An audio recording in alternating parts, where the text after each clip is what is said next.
Si l'emplacement géographique de la Nouvelle-Orléans rendait la catastrophe prévisible, elle est surtout l'histoire d'une formidable expansion économique, suivie d'un déclin et de l'abandon à son sort d'une population déshéritée.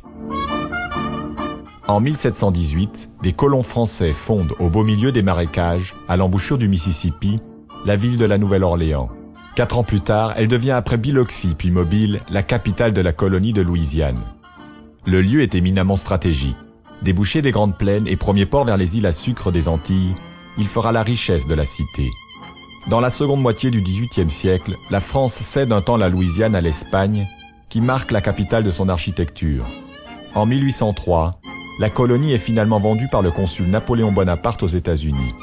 Avec cet immense territoire qui s'étendait jusqu'aux frontières du Canada actuel, la jeune nation double sa surface. Après une dernière bataille contre les Anglais, la Nouvelle-Orléans et son port se développent à grands pas sur le dos des esclaves, en drainant le trafic du coton et des plantations du Sud. À son apogée vers 1850, l'agglomération compte, avec plus de 100 000 habitants, parmi les premières villes des États-Unis. Mais son expansion dans les marais, au-delà du quartier français, augmente sa vulnérabilité. L'endiguement continuel du Mississippi et des lacs depuis le début de la colonisation a fait de la Nouvelle-Orléans une vaste cuve.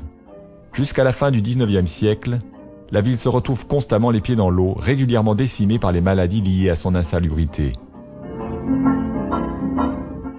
Vers 1900, la refonte du système des canaux et l'invention de nouvelles pompes à vis semblaient enfin affranchir la capitale de la Louisiane des inondations à répétition. Mais le déclin économique de la ville, désinvestie par les élites et l'État, condamnait à terme la cité et ses laissés pour compte à perdre leur combat contre l'eau.